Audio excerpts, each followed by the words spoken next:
Era só mais uma tarde quente na estrada de barro, poeira subindo como fumaça sob o sol implacável. O velho Gol quadrado Bordeaux gemia em cada buraco, mas seguia firme, como sempre fizera. No banco do motorista, Luía ajeitava os fios castanhos que escapavam do coque, o rosto úmido de suor e as mãos firmes no volante gasto. O carro podia ser velho, mas era parte da família, presente do pai, que agora só vivia na saudade. Os potes vazios no porta-malas dançavam a cada solavanco. A feira fora boa, quase tudo vendido. O bolso não estava cheio, mas o sorriso vinha fácil. Era o suficiente, e isso bastava. Na curva mais fechada da estrada, o destino resolveu entrar em cena. Uma caminhonete parada no acostamento, capô aberto, e um homem curvado sobre o motor. Camisa azul, jeans desgastado, mãos calejadas tentando consertar o impossível.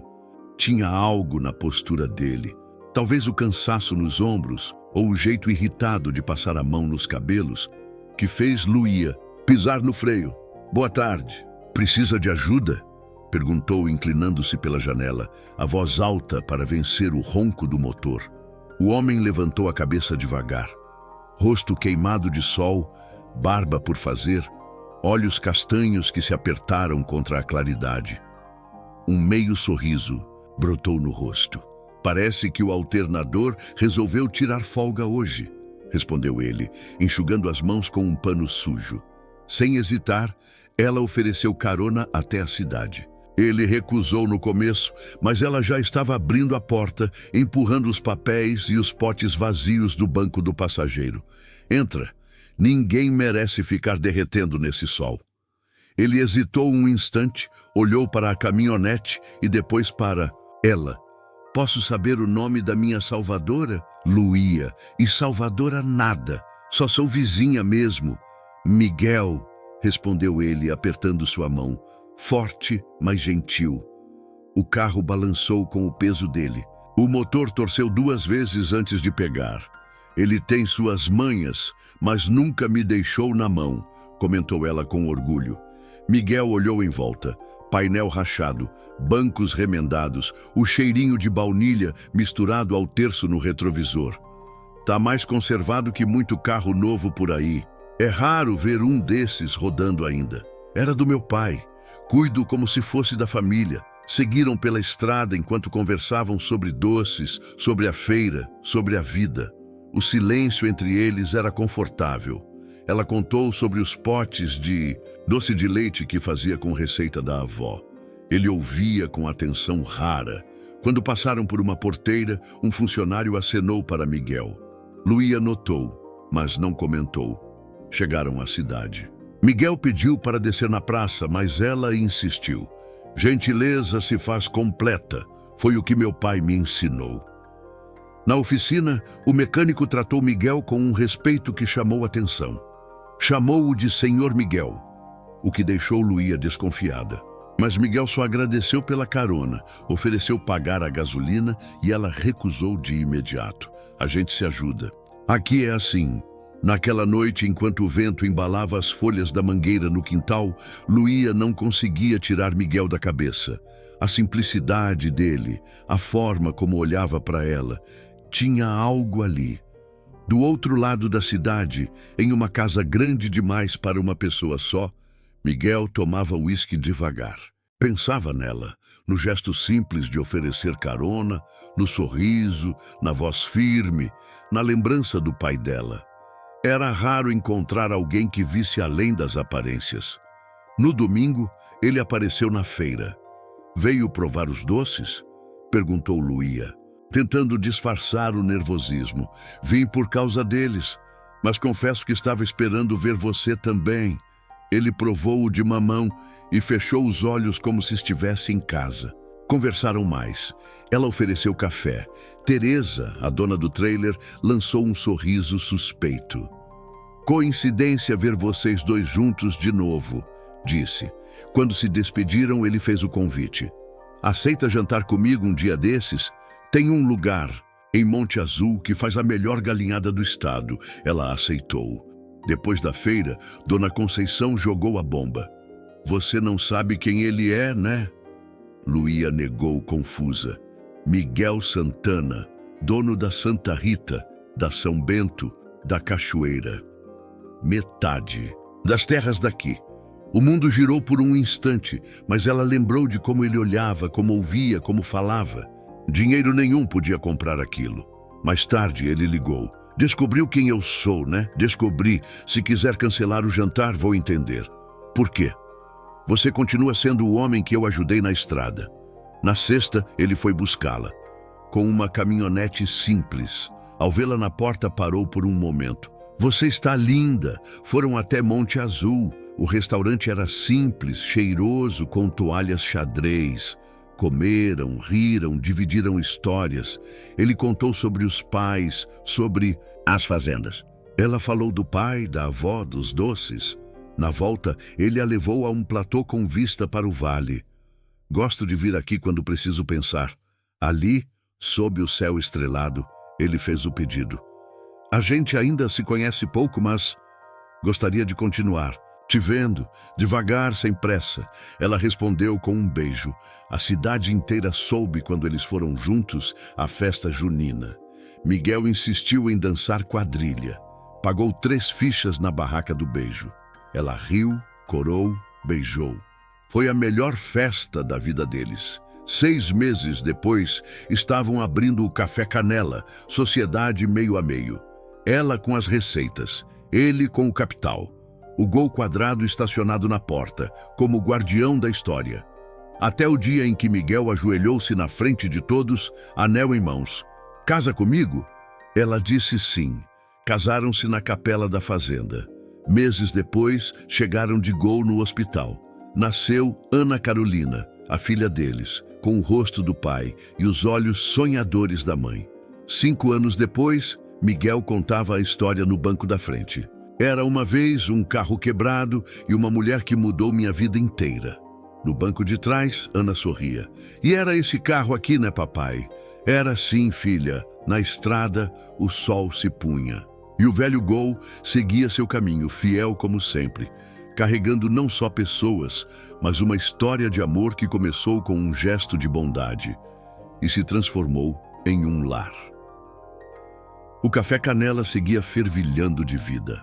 As manhãs tinham cheiro de café passado na hora, de pão de queijo saindo do forno, de risadas leves misturadas ao tilintar das xícaras. Luía caminhava entre as mesas com o avental florido e os olhos brilhantes. Já não era mais apenas a doceira da feira. Era dona do seu espaço, uma referência. Ana Carolina corria entre as cadeiras, com um laço amarelo no cabelo e um sorriso que lembrava tanto o do pai quanto o da mãe.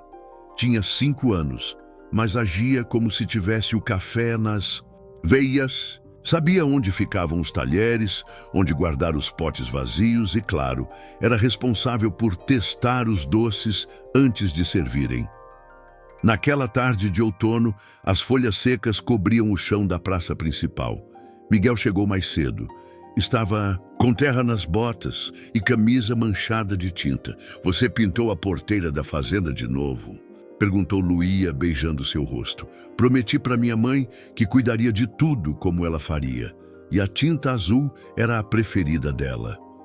Você é mesmo um homem de palavra, Miguel Santana. Ele a puxou pela cintura, com aquele olhar tranquilo, de quem já percorreu muitas estradas e agora tinha encontrado casa. E você é a mulher que deu um nome novo à minha vida. Sentaram-se na varanda do café com 2 pingados. Ana subiu no colo de Miguel. Papai, hoje posso ajudar no caixa? Só se fizer as contas direitinho, prometo. Igual mamãe me ensinou.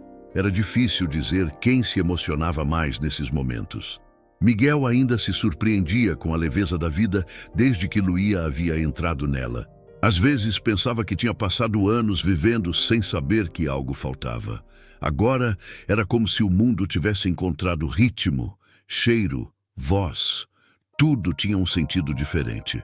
Naquela mesma tarde, chegou um envelope com o selo da prefeitura. Um Convite formal para que o Café Canela representasse a cidade em uma feira regional de gastronomia em Belo Horizonte. Luía leu e releu, as mãos trêmulas. Eles querem que a gente participe, querem que eu leve meus doces. Amor, isso é o reconhecimento do seu talento, e você merece, mais que qualquer um. Mas a cidade grande, hesitou ela, olhando o interior do café, suas plantas, seus clientes fiéis. A gente vai com você, a família toda. Eu, Ana, o Gol. Ninguém fica para trás. Ela sorriu. Sabia que não era mais só ela no volante daquela jornada. Miguel era o parceiro que segurava o mapa. Ana, o combustível constante de alegria. 2 semanas depois, o trio estava na estrada.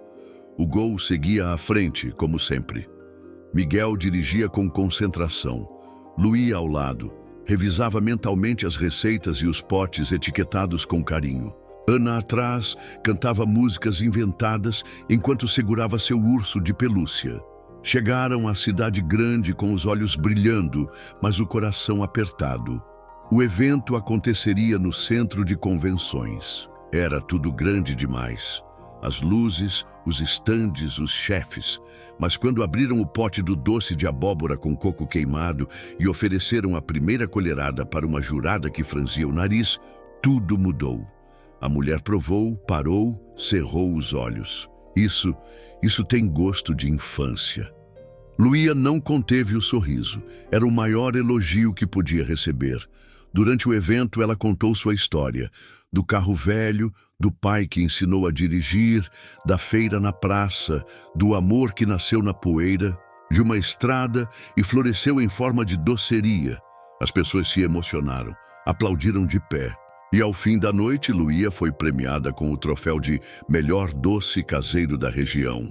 Miguel a abraçou ali mesmo no palco. Ana pulava de alegria. A gente venceu, mamãe, venceu! E ela soube naquele instante que podia ir ainda mais longe, contanto que fosse com eles ao seu lado. O retorno à cidade pequena foi triunfante. O Café Canela ganhou novas prateleiras, mais clientes, e agora recebia turistas que vinham de longe só para experimentar os doces da moça do Gol. Bordeaux. Mas Luía continuava a mesma. Ainda preparava os potes de madrugada, ainda fazia sinal da cruz ao passar pela capela, ainda cantava enquanto mexia o doce no tacho. E Miguel? Miguel continuava sendo o homem que, mesmo sendo dono de metade das terras da região, se orgulhava de carregar caixas na feira e de tomar café em copo de vidro. O dinheiro nunca o definiu, mas agora ele sabia que era rico de verdade, porque tinha algo que nenhum hectare podia comprar: um lar. Ana crescia rápida. Na primeira redação da escola escreveu: meu pai é forte como um trator, minha mãe faz os melhores doces do mundo e nosso carro tem nome, se chama Golzinho. Miguel leu o texto com olhos marejados. Luía o abraçou por trás. Acho que ela entendeu tudo, né? Ele assentiu. Entendeu sim, e vai crescer sabendo que a riqueza verdadeira mora no amor, no respeito e num pote de doce bem feito. Os anos correram como o velho Gol na estrada, meio aos trancos, mas sempre em frente. Ana Carolina já não era mais a garotinha que corria entre as mesas do café. Agora tinha 12 anos e um brilho nos olhos que misturava curiosidade com sabedoria precoce.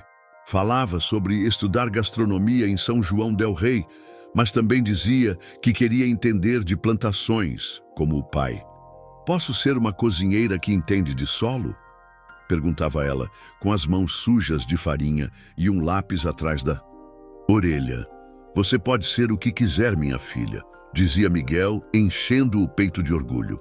Desde que continue com esse coração bom. O Café Canela seguia firme. Ganhou um segundo andar, um cantinho de leitura e até um pequeno palco onde jovens músicos da cidade podiam se apresentar. Toda sexta, Miguel tocava violão ali. Ana cantava às vezes. A clientela, mistura de vizinhos antigos e viajantes curiosos, que ouviam falar do café da moça que parou para ajudar o homem do carro quebrado. mas como toda estrada, a vida também tem seus buracos. Foi numa quarta-feira de outono que chegou a notícia.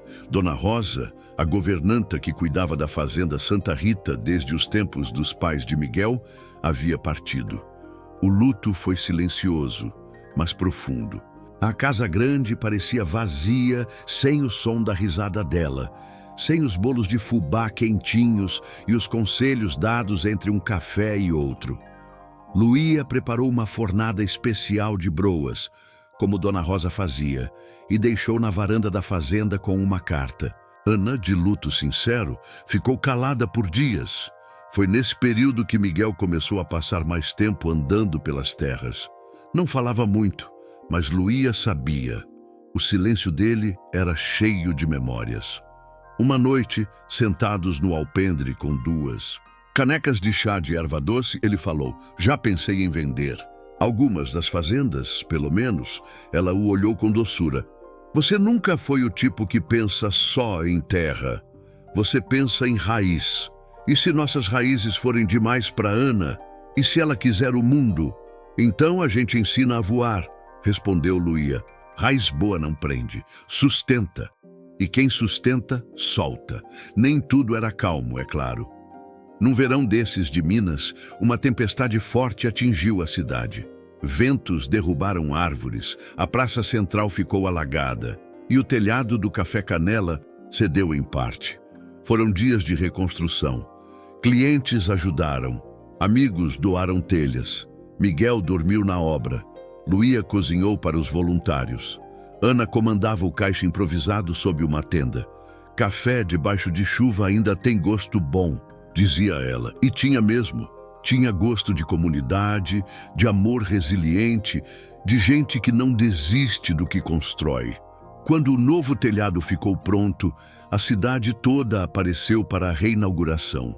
Dona Conceição, já mais fraquinha, fez questão de cortar a fita simbólica e com uma tesoura vermelha. "Isso aqui", disse ela com voz trêmula, "é a alma da nossa cidade." Luía chorou. E Miguel segurou a mão dela mais forte. Numa tarde qualquer, Ana levou um amigo para conhecer a fazenda. "É lindo aqui", disse o garoto impressionado. "É tudo da sua família?" Ela sorriu.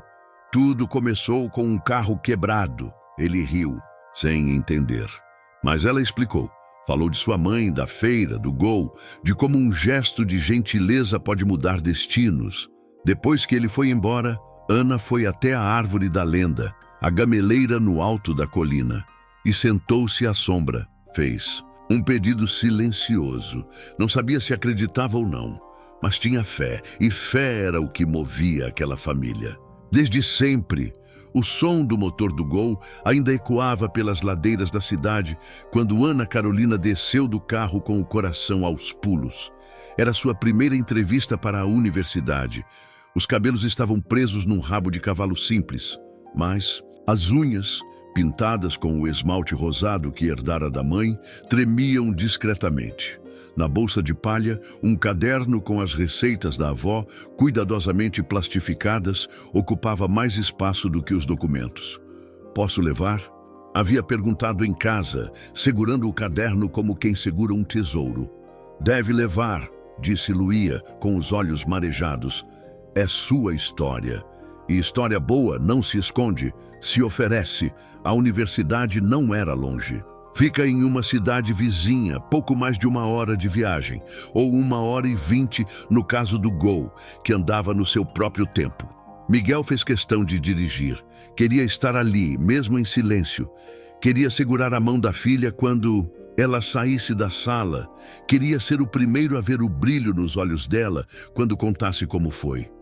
Luía preparou uma marmita com pão de queijo e uma garrafinha térmica com chá de camomila. "Caso bata o nervoso", escreveu na tampa com caneta azul. A estrada era velha conhecida. Árvores que pareciam acenar com os galhos. Capelas pequenas nas encruzilhadas. Vaqueiros em cavalos magros. Era o cenário de onde Ana vinha. E ela sabia. Por mais que seus pés a levassem para outros lugares, aquela terra seria sempre seu chão. Chegaram cedo. O prédio da faculdade era moderno, imponente. A recepção tinha ar-condicionado, café expresso e jovens com mochilas de couro e celulares de última geração. Ana se sentiu pequena, mas bastou abrir o caderno e ver a caligrafia da avó, meio torta, meio firme, com uma mancha de doce de leite no canto de uma página, e ela se lembrou de quem era. Na entrevista, perguntaram sobre sua motivação para entrar no curso de gastronomia, com ênfase em cultura regional. Quero manter as receitas vivas, respondeu. Mas não só isso, quero ensinar. Quero abrir espaço para que outras meninas como eu entendam que cozinhar não é só botar comida na mesa, é contar história, é honrar quem veio antes. Os professores se entreolharam. Um deles pediu para ver o caderno. Tem uma receita de mamão cristalizado aqui que a senhora precisa provar, disse Ana, e a sala inteira riu, mas foi um riso bom, respeitoso. Na volta, Ana contou tudo no banco da frente. Miguel ouvia com o queixo apoiado na mão. O gol, como sempre, rangia e bufava, mas seguia firme. Quando chegaram na cidade, já passava das 6. As luzes da praça piscavam como vagalumes. Luía os esperava com um avental manchado e o cheiro de bolo de milho no ar. Ana desceu do carro e correu para os braços da mãe. Acho que fui bem. Você foi você. E isso é sempre o melhor que alguém pode ser. Nessa noite, a casa estava mais cheia do que nunca, de esperança, de orgulho, de futuro. Capítulo 10. Quando a saudade ensina, o segundo semestre do ano trouxe mudanças inesperadas. Ana foi aceita na universidade, com bolsa integral. A notícia chegou numa manhã de domingo, num envelope grosso, carimbado, com brasão dourado. Miguel leu 3 vezes antes de entregar à filha. Luía, em silêncio, levou a mão ao peito e respirou fundo. Sabia que aquele dia chegaria, só não esperava que doesse tanto. A cidade é perto, dizia Miguel, tentando disfarçar a própria emoção. Você pode voltar todo fim de semana, mas vai ser diferente, respondeu. Luía com um sorriso triste. Ela não vai mais passar na cozinha, roubar colherada de goiabada, dar palpite na fornada do pão, nem pegar o gol escondido para buscar o Zeca no sítio, completou Miguel, tentando aliviar o nó na garganta. O dia da mudança chegou, com céu cinzento. Choveu fino a manhã toda. Ana organizou suas coisas em 2 malas, uma com roupas, outra com livros e potes de vidro.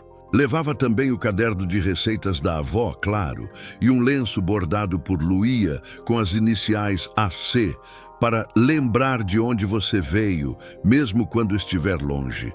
A pequena república de estudantes ficava nos fundos da casa de uma senhora chamada Dona Irene, que havia sido indicada por uma amiga da cidade. Miguel conferiu cada tomada. Luía ajeitou os panos de prato. Ana observava os dois em silêncio. Sabia que aquela cena, com os pais cuidando de cada detalhe, ficaria gravada na memória dela por muitos e muitos anos. Na hora da despedida, nenhum dos 3 quis chorar, mas os olhos diziam tudo. Vai, filha, faz esse mundo provar do teu sabor, disse Luía antes de entrar no carro com Miguel. E qualquer coisa, completou ele com a voz falhando. O gol tá pronto para a estrada, Ana. Ficou na varanda, observando o carro sumir na esquina. Pela primeira vez na vida estava sozinha, mas não sentia medo, sentia gratidão. Naquela noite, escreveu a primeira carta à mãe, à mão, numa folha perfumada. Mãe, hoje cozinhei pela primeira vez sem você por perto. Fiz doce de leite. Ficou um pouco mole, confesso, mas o cheiro me fez sentir em casa. O cheiro de casa é o nosso sobrenome, né? Te amo. Ana. O tempo tem seu próprio jeito de testar o coração.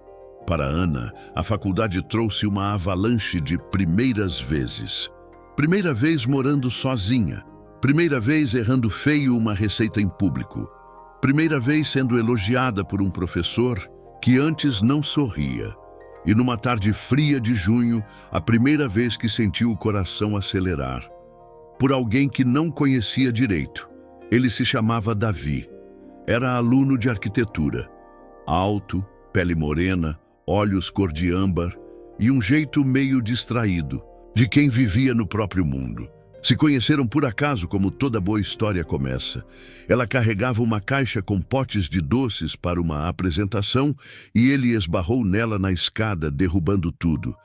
"Ai, meu Deus!" ele exclamou, ajoelhando-se para ajudar.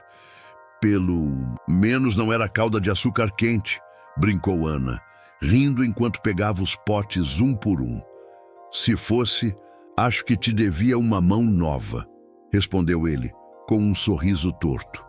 Depois daquele dia, começaram a se encontrar pelos corredores, nos intervalos na lanchonete. Davi parecia encantado pela leveza de Ana, e ela pela forma como ele olhava para as coisas, como se visse arquitetura até em uma xícara de chá. "Seu doce parece um prédio barroco, cheio de curvas, detalhezinhos, camadas", disse ele. Um dia, experimentando uma cocada de colher, ela riu. "E você é sempre assim, poeta da confeitaria", ele respondeu com um olhar longo, meio tímido. "Só quando o doce vem de alguém especial." Ana não estava acostumada com esse tipo de atenção. Vinha de um lugar onde elogios vinham com modéstia e olhares falavam mais que palavras. Mas havia algo em Davi que a deixava confortável e confusa. Era uma nova primeira vez, a de se permitir gostar de alguém longe da segurança de casa. Luía percebia o silêncio da casa como um ruído constante. O café seguia cheio, os pedidos aumentavam. Mas era como se tudo estivesse um pouco mais opaco. Faltava algo, ou alguém. Ela olhava para o antigo quarto de Ana e às vezes entrava só para arrumar a cama já arrumada. Abria o caderno de receitas deixado em duplicata na gaveta. Lia, fechava, suspirava. Miguel, por sua vez, parecia mais quieto que o normal. Passava mais tempo nas fazendas, mas voltava mais cedo. À noite, sentava-se no alpendre com o violão no colo, tocando acordes que nunca terminava. Saudade bate diferente quando a gente não tem mais o barulho da juventude dentro de casa, disse ele numa noite, olhando as estrelas. A gente criou asas naquela menina, Miguel. Era de se esperar que ela voasse. Só não achei que o céu fosse tão alto. Luía sentou-se ao lado dele. O céu é alto, sim, mas tem vento que sempre traz de volta quem sabe de onde veio. Naquela mesma noite, Miguel recebeu a segunda carta, de Ana. Pai, você sempre me ensinou que observar as pessoas diz mais do que ouvir o que elas falam.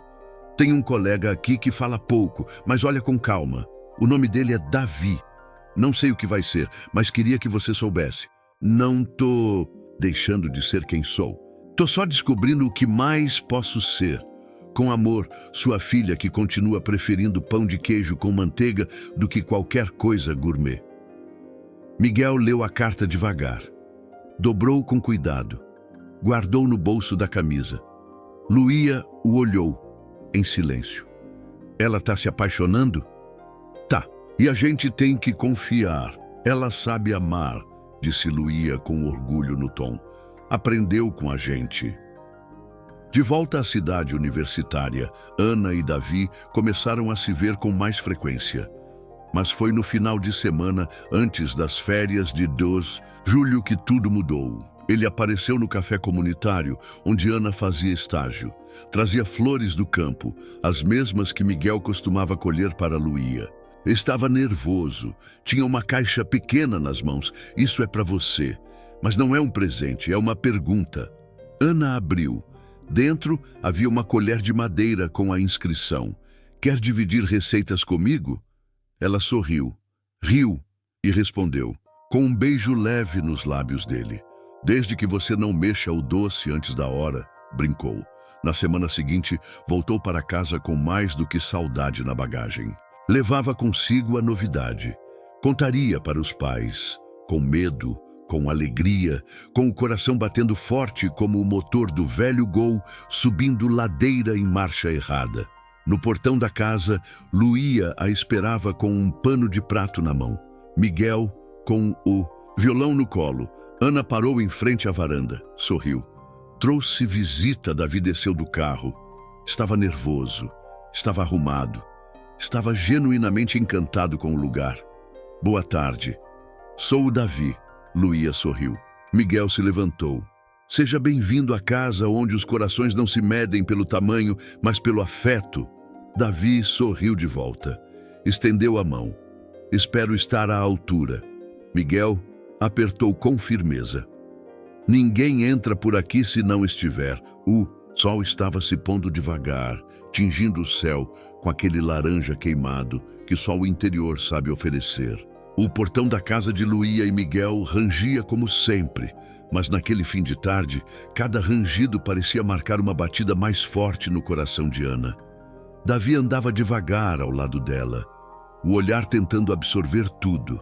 A varanda larga com vasos pendurados, o cheiro de lenha que vinha da cozinha, a mangueira frondosa no quintal. Tudo ali parecia antigo, não de velho, mas de eterno. Luía foi a primeira a quebrar o gelo. Enxugava as mãos num pano de prato florido e sorria com aquele jeito meio risonho e meio atento de quem enxerga além da superfície. Davi, certo? Seja bem-vindo, fica à vontade. Mas aviso logo, aqui quem come da minha comida volta. Davi riu nervoso, olhou para Ana, que apenas assentiu com o queixo. Estou preparado, ou acho que estou, respondeu ele, estendendo a mão. O aperto foi firme. Luía testava a gente pelo aperto de mão e pela forma como olhavam nos olhos. Na varanda, Miguel observava de longe. Não se levantou logo. Tocava levemente o violão, mas os olhos estavam cravados no rapaz. Ana o abraçou com carinho. Pai, esse é o Davi. Miguel se levantou devagar. Deixou o violão encostado no banquinho. Caminhou até eles, olhos semicerrados por causa do sol. Você gosta da minha filha? Davi engoliu seco. Não esperava aquela pergunta tão direto ao ponto. Gosto muito. E respeito ainda mais.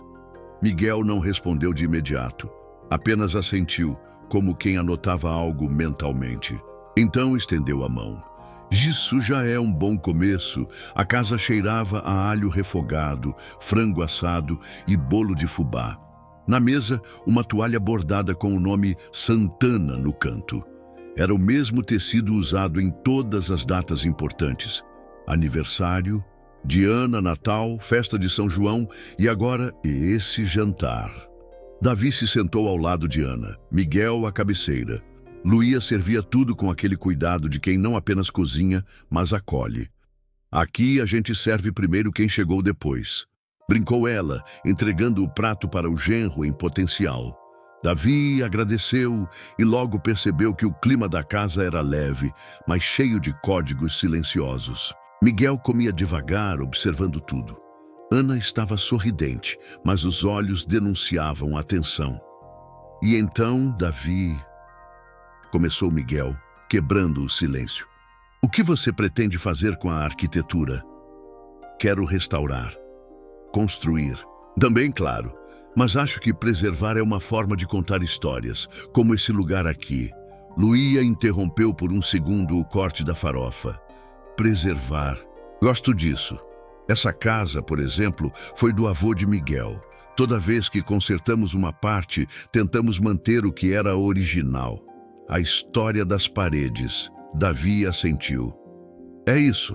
A arquitetura é como a cozinha. Cada rachadura ou tempero tem um porquê. Ana olhou para os pais, tentando medir as reações. Miguel bebeu um gole de suco de caju. Luía serviu mais arroz. E sua família, Davi? É daqui? Não, de Belo Horizonte.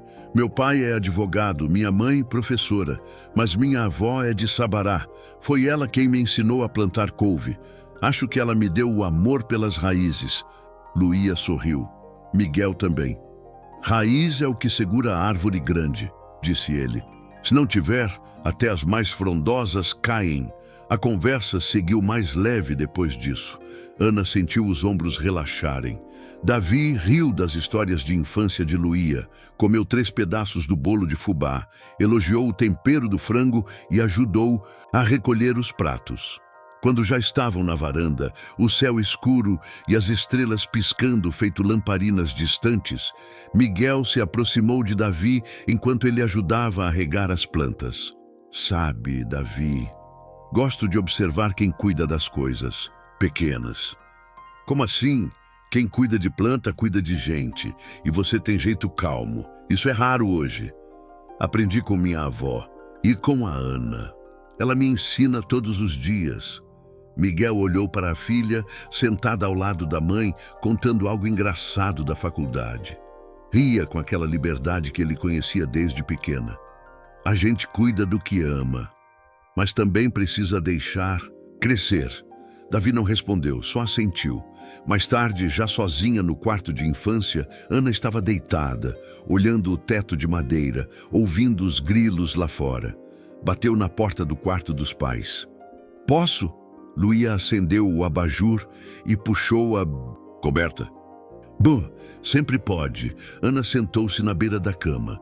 Vocês gostaram dele? Miguel pigarreou. Ele é diferente, mas tem raiz e tem respeito. Isso já é muito. Luía pegou a mão da filha. Mas a pergunta certa, minha filha, é: você gosta dele de verdade? Porque se gosta, o resto a gente ajuda a construir junto. Ana sorriu, emocionada. Gosto, sim. Não sei para onde vai, mas quero descobrir. Então vá com calma, mas vá inteira, disse Miguel, dando-lhe um beijo na testa. Naquela noite, Ana adormeceu com o coração tranquilo. Sentia que havia vencido o primeiro desafio, que seus mundos estavam começando a se costurar, que o menino da cidade e a menina da estrada de barro talvez estivessem criando uma nova estrada, feita de passos lentos, verdadeiros e com destino, ainda em aberto. A primavera chegava devagar, como quem não queria interromper o silêncio das árvores. Na fazenda, as jabuticabeiras se enchiam de bolinhas negras e doces, enquanto no café Canela, Luía testava receitas novas com flores comestíveis. Uma ideia que Ana havia trazido da faculdade e que no começo Miguel achou estranha, mas agora pedia nos cafés da tarde. Foi Ana quem propôs. Estavam os três sentados no alpendre depois do jantar, quando ela lançou a frase com mais delicadeza do que coragem. Os pais do Davi querem conhecer vocês. Ele disse que eles ficaram curiosos com tudo que contei daqui. A fazenda, o café, vocês. Luía olhou para Miguel, depois para a filha. E você quer isso? Ana assentiu. Quero. Quero que eles conheçam de verdade. Quero que saibam de onde eu venho. E quero que vocês conheçam também, para não parecer que eu estou vivendo dois mundos que não se falam. Miguel demorou alguns segundos para responder. Bebeu um gole do café, limpou a borda da xícara com o polegar e então disse: que venham. A casa é grande e o coração também. 2. Domingos depois, a caminhonete da família Santana esperava no pátio da rodoviária da cidade. Miguel insistiu em buscá-los pessoalmente.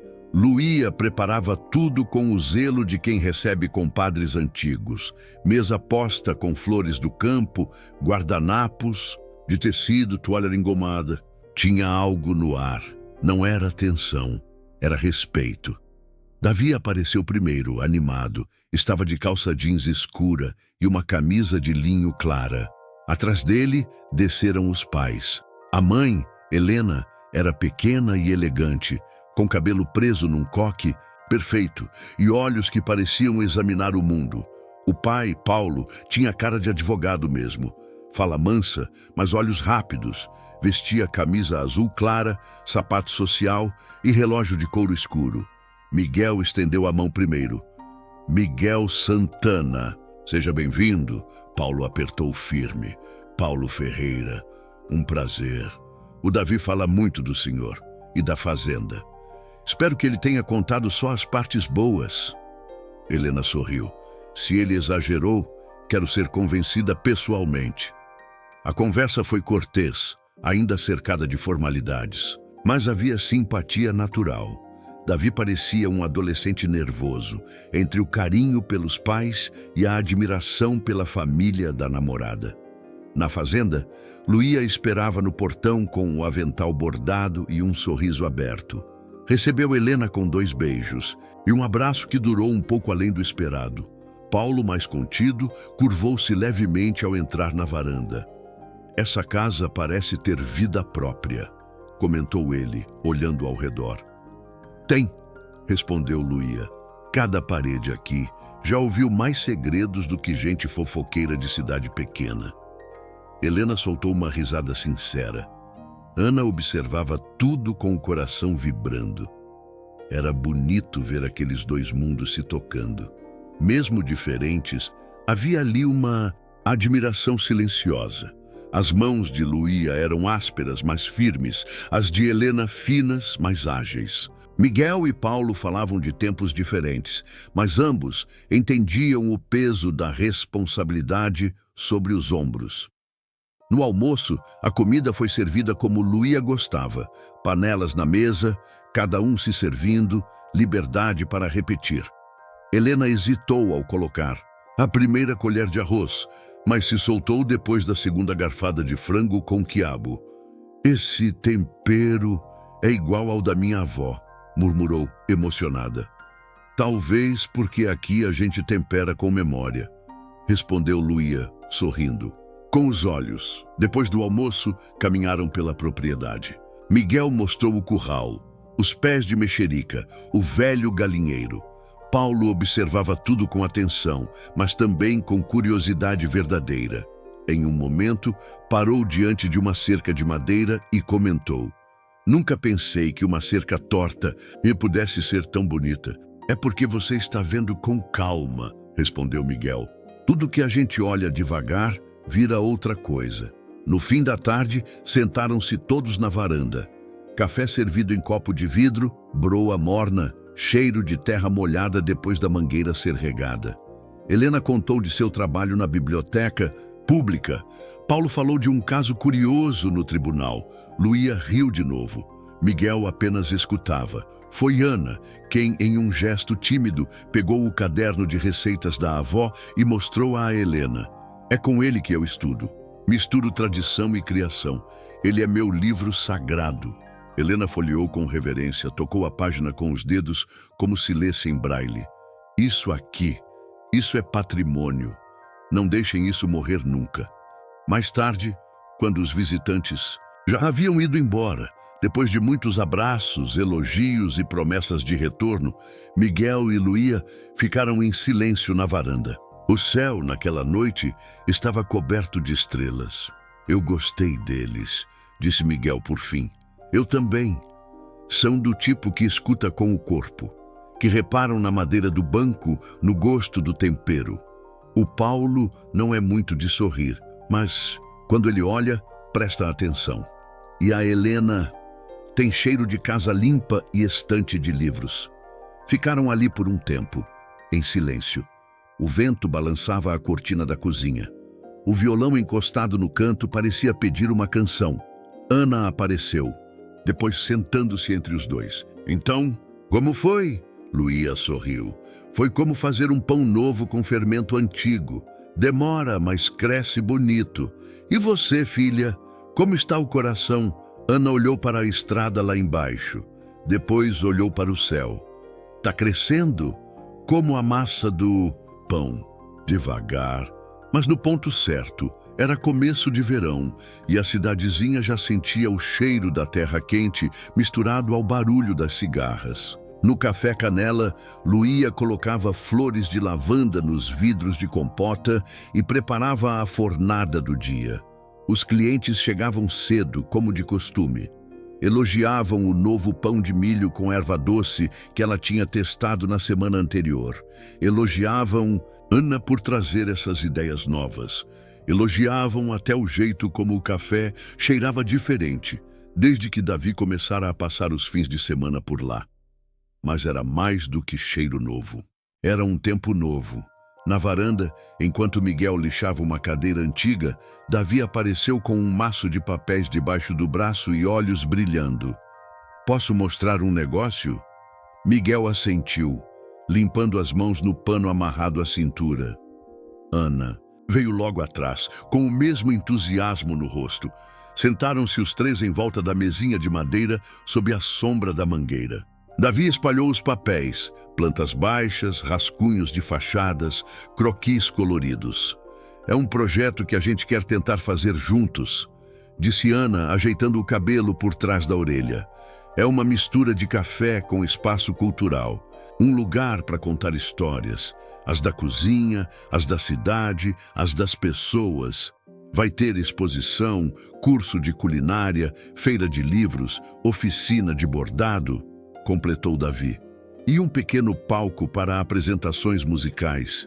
O nome seria Casa do Sabor e da Palavra. Miguel franziu o senho, coçou o queixo. E onde vocês querem fazer isso? Ana estendeu outro papel.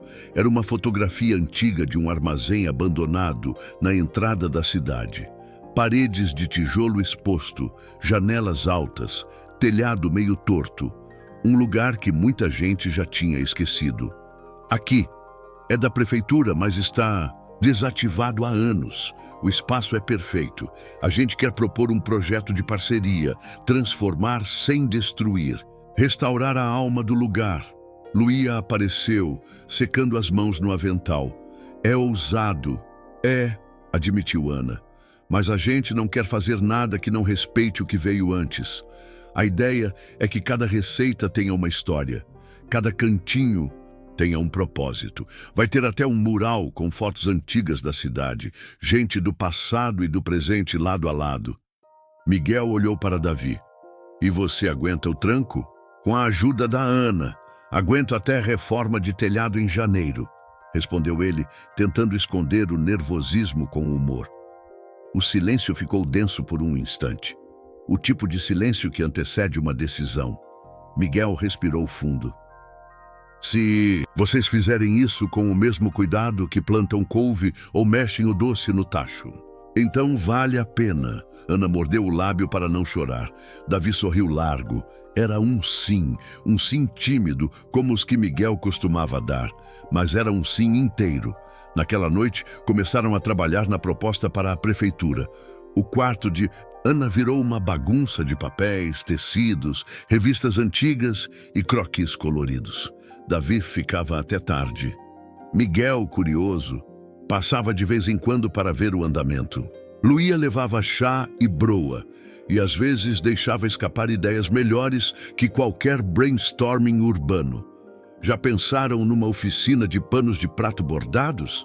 Tem muita gente que faz coisa linda e não tem onde vender. E um varal de poesias no corredor central? Sugeriu Ana. Ou uma parede com ditados antigos da região escritos à mão, completou Davi. A ideia crescia como fermento bom. Depois de 3 semanas, apresentaram o projeto à prefeitura. O secretário da Cultura, um homem pragmático, mas de olhos bons, ouviu com atenção. Chamou um arquiteto parceiro, chamou a diretora da escola municipal, chamou a antiga bibliotecária da cidade. O que era apenas uma proposta virou conversa, e o que era conversa virou movimento. Começaram as visitas ao armazém. O lugar ainda cheirava a abandono, mas aos olhos de Ana e Davi era um diamante bruto. Aqui pode ser a cozinha de memórias, dizia Ana, girando no centro da antiga sala principal. E aqui, o palco das histórias, respondia Davi, apontando para o canto onde o sol batia com força às 3 da tarde. As obras começaram no fim do verão. Miguel ajudava nos mutirões. Luía organizava cafés da manhã para os pedreiros e voluntários. Dona Conceição doava tecidos para as cortinas. O senhor Abel, do açougue, ofereceu madeira antiga para os balcões. Toda a cidade se envolveu. Foi ali que Ana entendeu. Estava construindo algo mais que um espaço. Estava unindo gerações, fazendo uma ponte entre o passado e o que ainda viria. Numa tarde, enquanto lixava uma tábua para uma das prateleiras, Davi parou e olhou para ela. Estava suja de tinta, com o cabelo preso de qualquer jeito e um pedaço de fita métrica no bolso. Você parece minha casa favorita, disse ele do nada. Ana riu. Como assim? A casa onde tudo faz sentido mesmo quando não é perfeito, onde cada rachadura tem história. Ela largou a tábua, se aproximou e o beijou com gosto de poeira e café. E você é o projeto mais improvável que deu certo. Luía, que passava com um bule de chá, riu em silêncio antes de sair devagar, deixando os dois ali, no meio da obra, no meio do caminho, no meio do que ainda ia se tornar algo bonito demais para ter nome simples. Na placa da entrada, escrita à mão com caligrafia, caprichada, o nome já estava lá, Casa do Sabor e da Palavra. Aqui, cada memória é um têmpero. O dia amanheceu com cheiro de chuva leve e pão assando no forno. Era como se o céu entendesse que aquela terça-feira precisava de calma, de frescor e de poesia. Depois de meses de obra, suor, ideias trocadas no papel e no martelo, chegara o momento que Ana e Davi tanto esperavam. A inauguração da Casa do Sabor e da Palavra. A cidade acordou diferente. Gente que nunca madrugava se levantou mais cedo. Dona Conceição colocou seu vestido de listras vermelhas.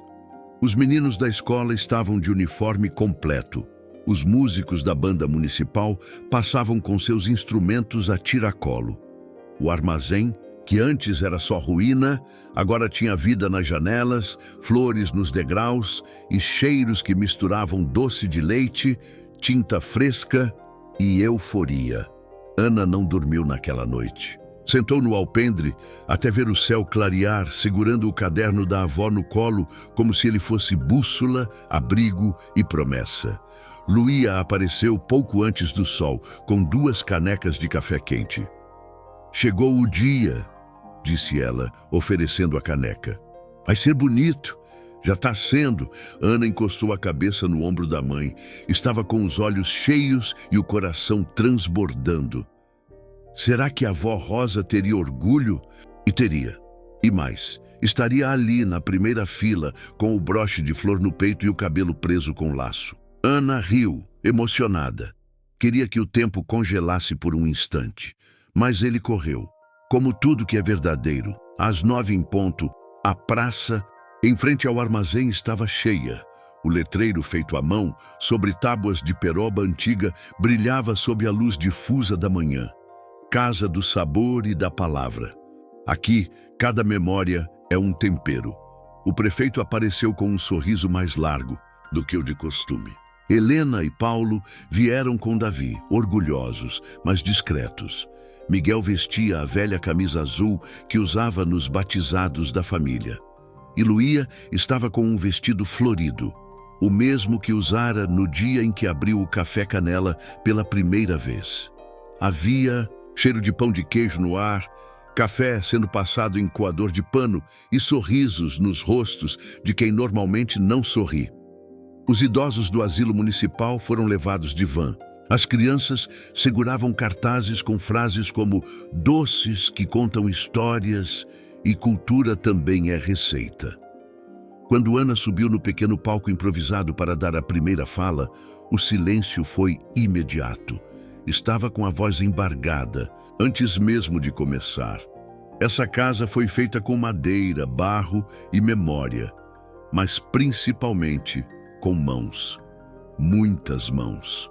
A plateia escutava com atenção. Miguel, de braços cruzados, olhava a filha com um orgulho silencioso. Luía, sentada na primeira fileira, tinha um lenço apertado entre os dedos. Aqui, cada receita será uma lembrança partilhada. Cada exposição será uma tentativa de não esquecer quem somos. E cada canto desta casa está dedicado a quem veio antes, a quem plantou para que a gente pudesse colher. Fez uma pausa. Os olhos marejavam. E por isso, antes de abrir as portas, eu queria compartilhar uma última coisa. Ana tirou do bolso do vestido uma folha envelhecida, cuidadosamente plastificada. Era uma carta. O papel amarelado, a tinta desbotada, mas a letra, firme, redonda, era inconfundível. Esta carta foi escrita pela minha avó Rosa antes de falecer. Encontramos dias atrás, dentro do forro de um livro antigo de receitas. Luía levou a mão à boca. Ana respirou fundo e leu, a voz tremendo. Se algum dia essa neta minha resolver botar o coração na cozinha e os pés no mundo, diga a ela que já estava escrito, que os doces dela vão ser diferentes porque vão ter saudade na medida certa e que mesmo que ela misture flor com açúcar ou conte história no meio do preparo, isso não é invenção, é dom. A cozinha é onde a alma mora e a palavra onde ela se mostra, que ela nunca escolha entre uma ou outra, que ela una as duas, porque o futuro se escreve com colher de pau. Com amor, Vó Rosa. Ana terminou a leitura em lágrimas. A praça inteira aplaudiu de pé. Gente chorava em silêncio. Miguel tirou o chapéu. Davi segurava a mão dela com firmeza, com os olhos também marejados. Era mais que uma inauguração. Era um ritual, uma bênção, um rito de passagem. As portas foram abertas. O interior da casa parecia vivo. Fotos antigas nas paredes, mesas, com potes de doces nomeados com histórias. Goiabada do tio que ensinou a dançar. Doce de leite do dia que Ana passou no vestibular. Havia uma parede com ditados populares, pintados à mão, e outra com receitas escritas por moradores da cidade. Em troca, cada um ganhava um café com pão e um retrato polaroid. Na sala dos livros, um varal de poesias escritas por crianças. Na sala da memória, a poltrona antiga da avó Rosa, restaurada e colocada no canto de luz suave. Sobre ela, um bordado dizia: aqui sentou uma mulher que ensinou o mundo a ser doce, mesmo nas amarguras. À tarde teve música. Miguel tocou violão, acompanhado de um sanfoneiro amigo de infância. Ana cantou baixinho uma cantiga antiga, aprendida no colo da mãe. Davi dançava com a leveza de quem entende que pertencer não é só nascer num lugar, mas se entregar a ele. A noite chegou devagar, com luzes amareladas e sorrisos que não queriam ir embora. O armazém que fora pó, agora era promessa. Antes de dormir, Ana ficou sozinha na sala da memória, sentada na poltrona da avó. Olhou ao redor, tocou a parede, sentiu o cheiro de madeira e baunilha e ali, em silêncio, agradeceu pela estrada de barro que lhe deu chão, pelo gol quadrado que lhe deu rumo, pela colher de pau que lhe deu voz e pela palavra doce, firme e eterna que agora habitava sua própria casa. O sucesso chegou com o som discreto de passos apressados e flashes de câmeras. Primeiro foi uma reportagem no jornal local. Depois, um programa de televisão regional quis gravar um especial. Quando um influenciador gastronômico do sul do país apareceu na Casa do Sabor e da Palavra sem avisar, pedindo o doce de goiabada que fala da infância, Ana soube. A coisa tinha saído do controle, no bom e no mau sentido. A cidade, anticética com a ideia do casal de jovens sonhadores, agora lotava a praça aos finais de semana. Turistas de cidades vizinhas vinham experimentar a confeitaria narrativa. Crianças faziam fila para participar das oficinas de escrita e culinária. O espaço virou ponto de encontro, lugar de descoberta e, para alguns, motivo de orgulho. Para outros, incômodo. Na feira livre, começaram os comentários sussurrados. Um ou outro comerciante mais antigo dizia que aquilo tudo era exagero, que doce era doce e história era coisa de livro. Alguns achavam que Ana e Davi estavam aparecendo demais, que estavam dando entrevista demais. Miguel ouvia sem responder. Luía, por outro lado, defendia com educação e firmeza. Tem espaço para todo mundo. A gente não tirou lugar de ninguém, só construiu um novo, mas os olhares nem sempre eram justos. Numa tarde abafada de quarta-feira, Ana recebeu um convite inesperado. Uma produtora cultural de Belo Horizonte queria uma reunião. Havia planos de abrir um projeto semelhante na capital, com apoio de patrocinadores, edital estadual e tudo mais. A proposta era clara. Queriam Ana e Davi à frente. Queriam que levassem a marca da casa para outro lugar, outra escala, outro mundo. Ana ficou em silêncio por minutos após ler o e-mail. Davi, ao lado, olhava para o teto como quem tenta enxergar o futuro. "E aí?", perguntou ele. "Não sei. É uma oportunidade grande. Você viu quem está envolvido?" "Vi, e isso me assusta." "Por quê?", Ana demorou a responder. "Porque a gente sonhou com esse lugar para caber as memórias." "Não, sei se cabe isso tudo lá fora. Tenho medo de virar produto." Davi respirou fundo. Estavam sentados no fundo da casa, perto da horta de ervas que cuidavam juntos. O cheiro de alecrim e hortelã invadia o fim de tarde. "Não precisamos decidir nada agora, mas já começou a crescer mais do que a gente. A casa virou vitrine, e as pessoas vêm atrás da gente como se a gente soubesse de tudo, e a gente não sabe. Mas a gente sente." Ela o olhou. Havia amor ali, mas também cansaço.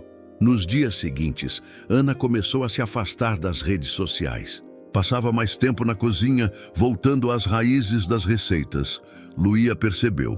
Miguel também. Um domingo à noite, durante o jantar, Miguel disse sem rodeios: "Nem tudo que cresce vira árvore boa. Às vezes é só capim alto." Ana parou o garfo no meio do prato. "Você acha que a gente foi longe demais?" "Não. Eu acho que vocês estão sendo chamados para lugares onde o chão não tem raiz. E quem nasceu de barro e broa estranha piso de mármore. Mas e se for uma chance de mudar mais vidas, de espalhar o que a gente aprendeu?" "Espalhar é bom, mas expandir demais, às vezes, esfarela." Aquela conversa ficou ecoando na mente de Ana. No café do dia seguinte, enquanto servia um cliente, uma menina de tranças longas e olhos atentos se aproximou. "Moça Ana, posso mostrar uma coisa?" "Claro, querida." "O que é?" A menina estendeu um papel. Era um desenho da casa, com corações no telhado e várias pessoas dentro. No canto, uma frase escrita com letras tortas: "Aqui é o lugar onde a minha avó voltou a sorrir." Ana sorriu. Chorou. Em silêncio por dentro. Naquela noite, foi até o alpendre. Davi estava sentado com a xícara de chá nas mãos. "Vamos pensar com calma, sem pressa. Se for para levar a casa para outro lugar, que seja como semente e não como réplica." "Concordo. E se não for para sair, que a gente saiba crescer. Aqui mesmo, com os pés bem enterrados nesse chão." Mas com o coração aberto ao mundo, Miguel apareceu na porta com uma manta nas mãos. "Tá esfriando. E vocês estão planejando o mundo aí fora sem nem cobrir os ombros." Luía, atrás dele, completou: "Só não esqueçam que sonho bom é aquele que dá vontade de voltar para casa, mesmo depois de realizado." Davi sorriu. "A gente quer isso. Ir sem sair, crescer sem esquecer." Ana encostou a cabeça no ombro dele. "E se um dia a gente voar, que seja de asa leve, mas com raiz no peito?" Miguel assentiu. Luía entrou para pegar o bolo que estava no forno. A noite desceu sobre a casa do sabor e da palavra, e mesmo diante das incertezas, havia ali uma certeza rara. Eles sabiam de onde vinham, e mesmo que o caminho fosse longo, iriam caminhar juntos, sem pressa, sem perder o sabor. E sempre, sempre com história no prato. O convite veio da Prefeitura de Monte Verde, uma cidade serrana conhecida pelo turismo e pelas pousadas cheias de charme. Queriam que Ana e Davi organizassem uma mostra temporária da Casa do Sabor e da Palavra durante a Feira de Sabores Regionais. Um evento com cobertura nacional, presença de chefes renomados e curadores culturais. O tema: Tradição e inovação, onde o passado encontra o prato. Davi vibrou na hora. Ana sorriu. Mas o sorriso demorou um segundo a mais para surgir. Prepararam tudo com cuidado. Levariam algumas receitas clássicas, painéis com histórias de moradores de Santana, uma pequena réplica da parede de ditados populares e uma exposição de fotos chamada Mãos que Alimentam Memórias. Miguel ajudou a empacotar. Luía fez questão de embalar os doces. Ana, no entanto, sentia uma ansiedade que não sabia nomear. Acordava no meio da noite com o peito apertado. Não era medo de fracassar. Era um pressentimento de que algo essencial estava escapando por entre os dedos. Quando chegaram a Monte Verde, foram recebidos por uma produtora elegante, blazer cinza e celular na mão. Vocês são as estrelas da noite de abertura. Temos uma coletiva de imprensa marcada. Não se preocupem, o discurso já está pré-escrito. Ana estranhou o tom. Davi quis intervir, mas ela apenas assentiu. Está bem, vamos ver como podemos adaptar. O espaço era bonito, mas frio. Tudo milimetricamente posicionado. Iluminação artificial demais, perfume demais. Faltava cheiro de forno, som de riso, gosto de tempo. No dia seguinte, a apresentação foi um sucesso. O público elogiava a delicadeza, a estética das fotos, o sabor dos doces. Aplaudiam os discursos sobre memória e cultura. Mas, entre aplausos e entrevistas, Ana se sentia como alguém que assistia à própria vida de fora. No fim da tarde, escondeu-se nos fundos do salão. Enrolava com os dedos o barbante de uma embalagem quando escutou uma voz atrás dela. Tem gosto de vó no meio daquele doce, mas o cheiro não é o mesmo. Era uma senhora pequena, de vestido azul e sandálias simples. Tinha nos olhos um brilho conhecido. Desculpe, a senhora disse, eu vim de Santana, sou comadre da sua mãe. Quis ver de perto e vi. Mas faltou o cheiro do café passado na hora. Faltou sua mão, Ana. A jovem baixou os olhos. O coração apertou. Eu tô tentando representar o que a gente criou, mostrar para mais pessoas. Só cuidado para não virar vitrine demais e esquecer que o tempero principal é o tempo. E o tempo não se apressa. Naquela noite, Ana não dormiu. Saiu da pousada e caminhou sozinha pelas ruas de pedra. O céu estrelado parecia o mesmo de Santana, mas o vento era outro. Ali ela era a chefe da Casa Memória. Mas quem era quando ninguém a olhava? Chegou de volta ao alojamento com os pés frios e os olhos marejados.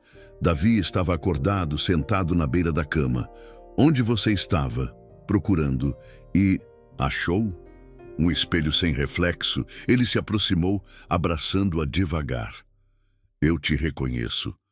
Mesmo quando você não consegue, ela se deitou com a cabeça no colo dele. Eu me perdi um pouco, Davi. A gente trouxe o projeto, mas deixamos a alma lá. Então a gente volta. Não precisa provar mais nada para ninguém. No dia seguinte, cumpriram os compromissos com profissionalismo. Mas voltaram um dia antes do previsto. Chegaram em Santana no meio da tarde. O sol baixava no horizonte, tingindo de ouro as copas das árvores. O portão da fazenda estava aberto, como se esperasse. Luía correu até a varanda ao ver o carro. Aconteceu alguma coisa? Ana desceu, o rosto cansado, mas os olhos em paz. Aconteceu, mãe. Aconteceu que meu corpo foi, mas minha alma ficou aqui, e agora elas voltaram a se encontrar. Luía abraçou a filha com força. Tem bolo de milho no forno e chá de erva doce. Voltar também é sagrado. Davi e Miguel se cumprimentaram com um olhar de entendimento. Poucas palavras bastavam. Naquela noite, os quatro sentaram juntos no alpendre. Falaram pouco. O silêncio dizia tudo. Ana abriu o caderno da avó. Folheou até uma receita que nunca tinha feito. Pudim da Esperança. No rodapé, uma frase escrita a lápis. Mesmo quando a receita for nova, lembre-se, quem mexe a colher é quem dá o tom. Ela sorriu. Estava pronta para começar. De novo. Mas agora com os pés bem fincados no chão que sabia seu nome. e com a certeza de que o verdadeiro sucesso é aquele que não precisa de palco, apenas de raiz. A brisa do começo de outono soprava leve, trazendo o cheiro das primeiras folhas secas e o som dos galhos roçando uns nos outros. Depois da volta de Monte Verde, Ana parecia outra, mais leve, mais certa do que queria e principalmente do que não queria. A expansão da Casa do Sabor e da Palavra agora vinha de dentro. Ana e Davi criaram um núcleo de formação com jovens da cidade. Ensinavam a fazer doces, a escrever suas próprias histórias, a dar valor àquilo que muitas vezes era ignorado. As vozes baixas, os saberes das avós, os objetos esquecidos. Nas cozinhas de parede branca, aos poucos, surgiram líderes. Joana, uma moça calada que escrevia poesias escondidas em cadernos velhos. Elias, que aprendeu a fazer pão e descobriu que tinha mãos de padeiro e coração de contador de histórias. E Rita, de apenas 13 anos, que pintava com as cores das histórias da mãe e criava rótulos que pareciam bordados.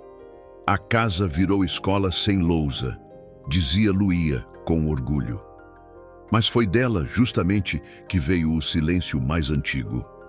Um silêncio, guardado havia décadas.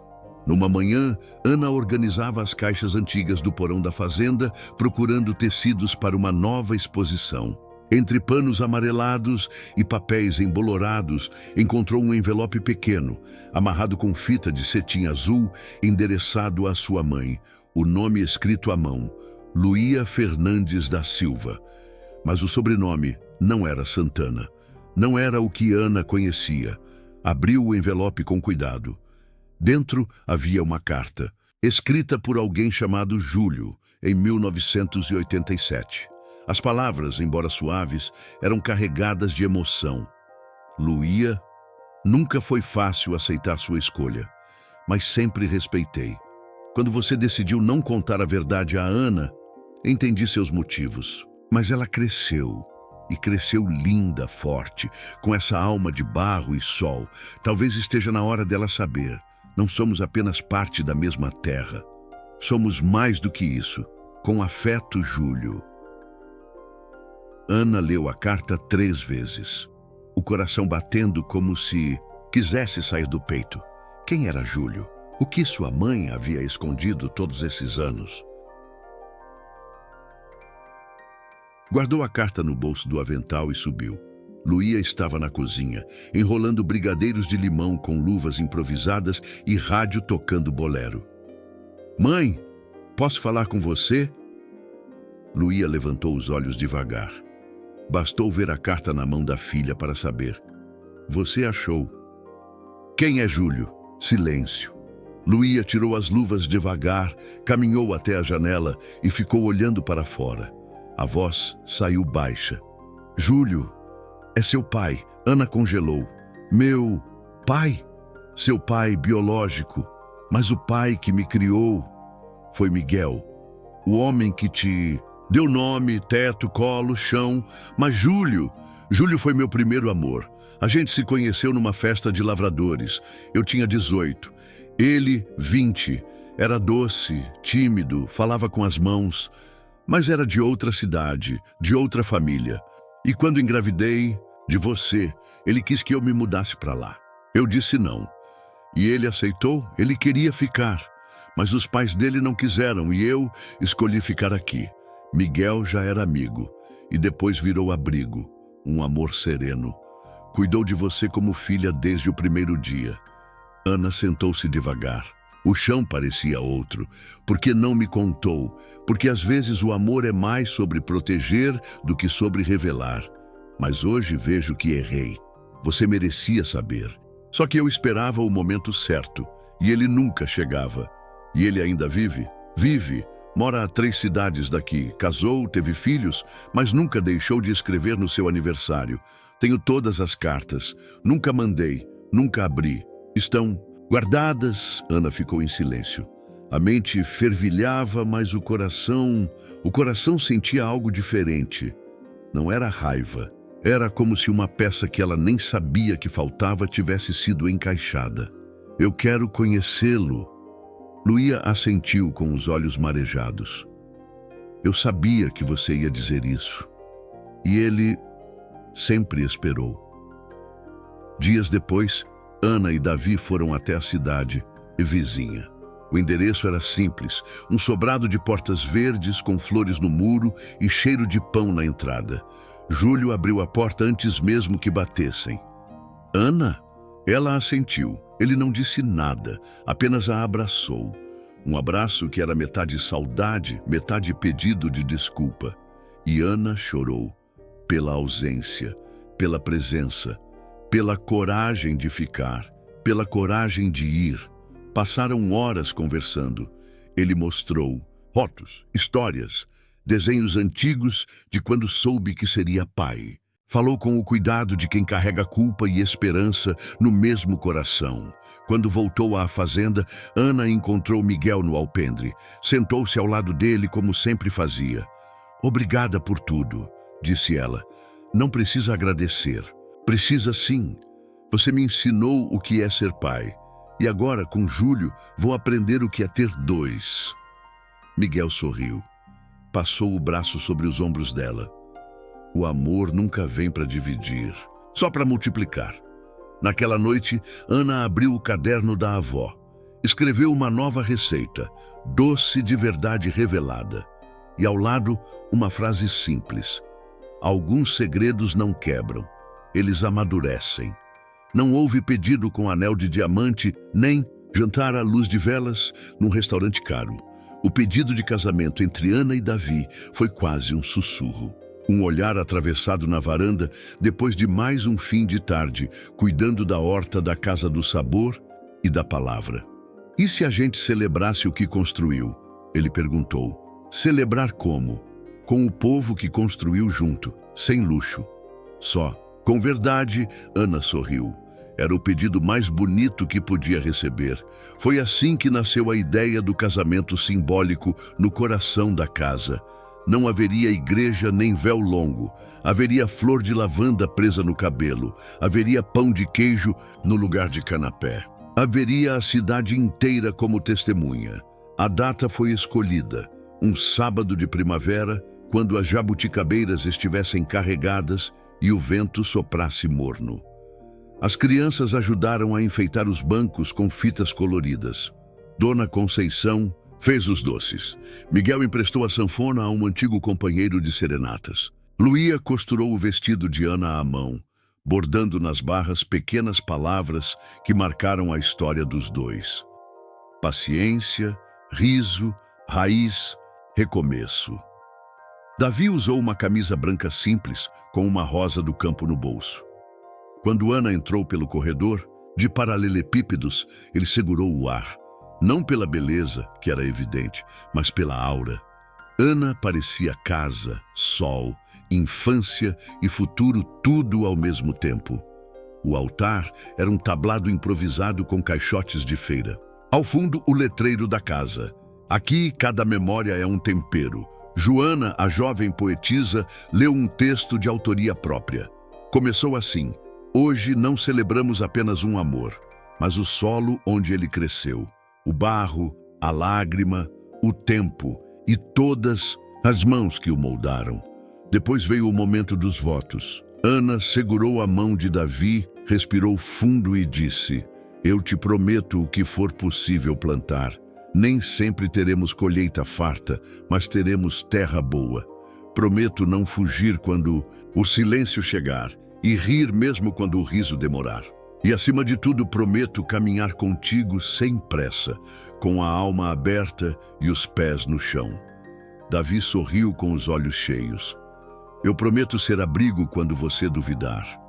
Prometo não querer ser resposta, mas caminhar contigo nas perguntas. Prometo lembrar do cheiro do seu cabelo quando a saudade bater.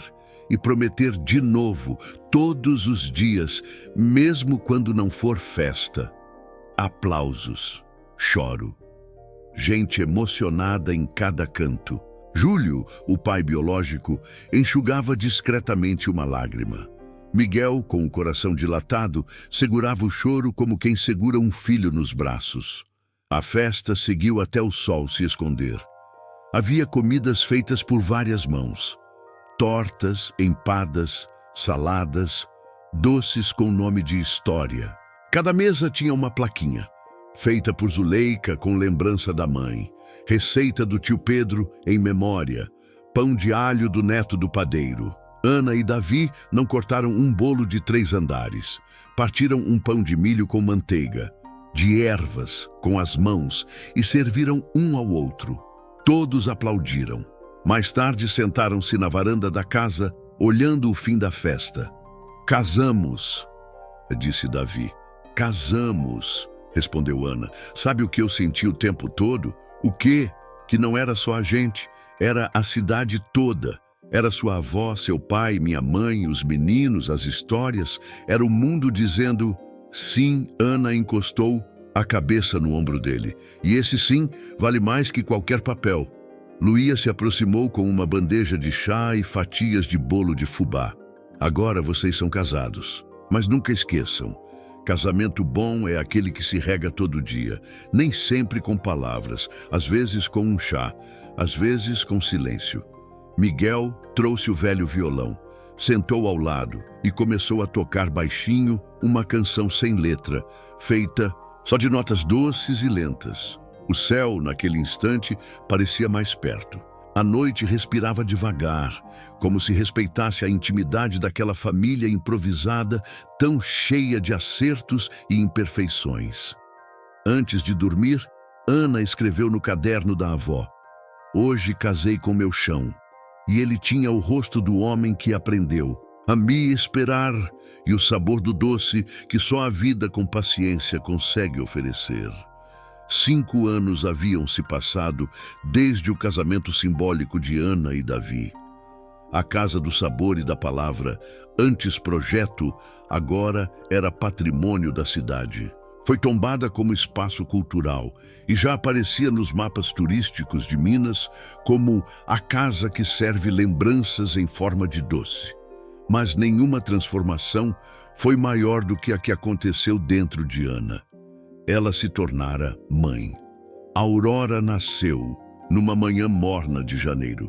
O parto foi no hospital da cidade, simples e acolhedor. Davi segurava a mão de Ana com força, e ela, suando e sorrindo, sabia que estava nascendo junto com a filha. Ela vai ter cheiro de bolo quente e sol da manhã, disse Ana, ainda com a voz embargada. Luía foi a primeira a segurá-la no colo, depois da mãe. Tem os olhos da bisavó Rosa, disse. E vai ter a teimosia da mãe e a doçura do pai. Preparem-se. Os primeiros meses foram intensos, cheios de noites mal dormidas, mamadeiras, choros e descobertas. Mas havia algo sagrado em Aurora. Ela parecia ouvir as paredes da casa, olhar para os quadros como se já conhecesse as histórias. Aos 3 anos, já reconhecia o cheiro dos doces. Sabia separar ervas na horta e perguntava: "Mãe, por que o açúcar guarda as lembranças?" Ana sorria e respondia: "Porque ele é o que sobra depois que tudo vira silêncio." Aurora cresceu entre receitas e palavras, tal como a casa havia sonhado. Quando Aurora completou 6 anos, pediu uma festa diferente. Queria que cada amigo levasse uma história da família no lugar de presente. "Quero saber de onde todo mundo vem", disse decidida. A praça da cidade virou palco de contação de histórias. Um senhor falou do bisavô que atravessou o rio em cima de uma porta de madeira. Uma menina contou de uma bisavó benzedeira. Outro trouxe a receita da sopa que curou todo mundo na pandemia. Ana, olhando tudo da varanda da casa, entendeu. Sua filha não herdara só seus olhos, herdara a missão. Naquela noite, Davi disse: "A casa agora é dela também, mas ela vai escolher o tempo dela. Claro, mas que ela saiba que já tem onde morar, mesmo que nunca saia daqui." E de fato, Aurora crescia como árvore. Silenciosa, observadora, mas cheia de frutos. Num domingo qualquer, ela entrou no quarto com um papel na mão. "Mãe, isso aqui estava no caderno da Bisa." Era uma receita inacabada. Sem medidas, só o nome: Bolo de Recomeço. E uma frase: se um dia faltar chão, volte ao forno. Lá é onde tudo vira outra coisa. Ana chorou baixinho, era o sinal. Nos meses seguintes, começou a escrever um livro. Chamou de Caderno de Aurora. Era metade receitas, metade histórias. Cada prato vinha com uma lembrança, cada lembrança com um ensinamento. O livro saiu de forma artesanal. Foi impresso numa gráfica da cidade com capa de tecido bordado. Logo virou símbolo não de fama, mas de verdade. Miguel dizia que era o livro que dava vontade de sentar à mesa. O tempo passou como passa nas cidades pequenas, sem pressa, mas sem piedade. Miguel começou a andar mais devagar. Luía trocou o avental pela cadeira de balanço, mas ainda fazia questão de cuidar da horta. Ana e Davi envelheciam com serenidade, e Aurora agora escrevia bilhetes para os clientes da casa. Foi ela quem teve a ideia da colher da semana. Uma colher de pau antiga que ficava em cima do balcão.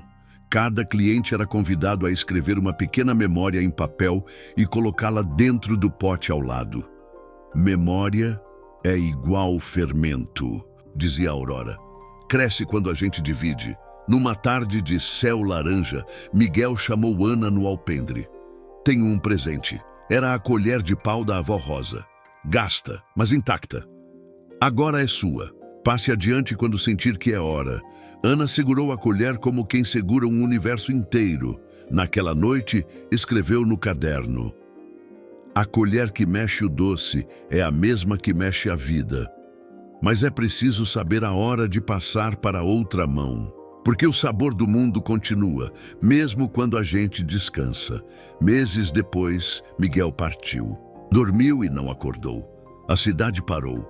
A casa fechou por 3 dias. Aurora acendeu velas em cada canto da horta. Ele agora mora nas jabuticabeiras, disse, e ninguém duvidou. A vida seguiu, como sempre segue. Mas com a ausência como tempero, novo. Aurora cresceu. Um dia, já moça, decidiu fazer intercâmbio. Queria estudar fora. Ana hesitou. Davi apoiou. Antes de partir, Aurora pegou a colher de pau e deixou um bilhete em cima da mesa. Vou, mas volto, porque colher que mexe saudade, um dia volta para o mesmo pote. Ana sorriu, abraçada a Davi. A casa seguiu aberta, seguiu doce, seguiu, cheia de histórias. Porque no fim das contas, não era só um lugar, era uma herança que não se guarda em cofre, mas no peito, e na colher que mesmo velha ainda sabe o caminho do sabor.